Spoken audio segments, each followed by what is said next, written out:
Say hello to the Book of Mormon. Ben Brantley of the New York Times says the Book of Mormon is the best musical of this century. Winner of 9 Tony Awards, including Best Musical. The Book of Mormon. Performances begin February 12th at Robinson Performance Hall. Visit CelebrityAttractions.com. Hi, I'm Max Brantley with the Arkansas Times on Wednesday, February the 6th. Well, we had some action this afternoon at the state legislature on its second try. The state Senate passed Governor Asa Hutchinson's income tax for the rich. They got 28 votes. They needed 27. 2 Democrats, Bruce Malek and Eddie Cheatham, put the bill over the top. They departed from other Democrats who said the state can't afford, in terms of services, this big a cut.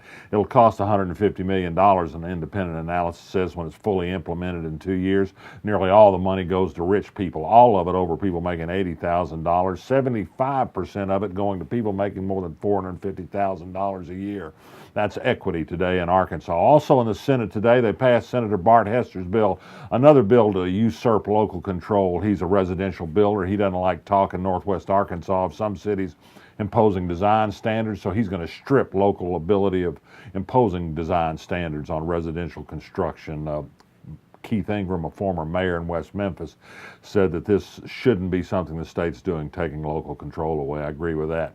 House committee this morning gave quick approval to bill to merge the Arkansas Health Marketplace with the state insurance department.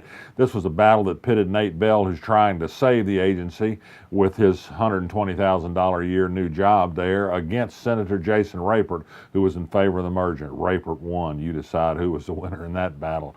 Report today from the University of Arkansas at Little Rock. A study committee concludes unanimously that now is not the time to talk about starting a football program at the University of Arkansas at Little Rock. They don't have the money. They're losing money, losing enrollment. They didn't put it in just these terms, but that's the fact. They can't afford football now. They said a lot of nice things about football, but not about doing anything about it right now. They need to make their existing sports programs work. This would have doubled the cost of athletics out there. Last night, Trump's State of the Union address, if you could stand to watch it, it was a typical Trump performance. Well received, but most of the watchers were his backers, and so they liked what they heard.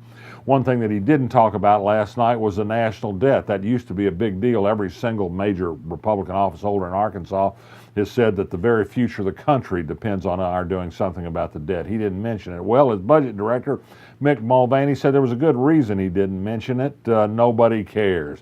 And that does seem to be true. Frank Lockwood of the Democrat Gazette asked Trump about this at a press conference this afternoon, and Trump said, oh, we can worry about that later, but right now we've got to spend a lot of money on defense. Jason Rapert, I mentioned him earlier. He's getting a lot of attention on our Facebook page, Rock Candy. A sludge metal band's coming to Vino's, and they used Jason Rapert in a provocative photograph showing him eating babies. He was mortally offended. He's called for a boycott of Vino's. I think this will probably be good for their business.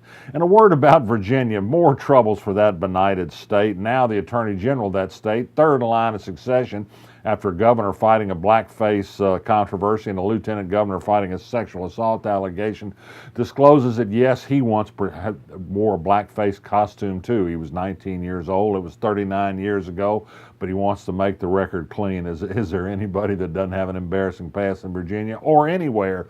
And the big question is, are you ever forgiven for something you did stupid 39 years ago?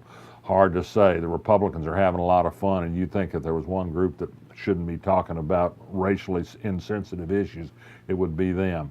I'm still resisting. I'm Max Brantley. I'll be back tomorrow.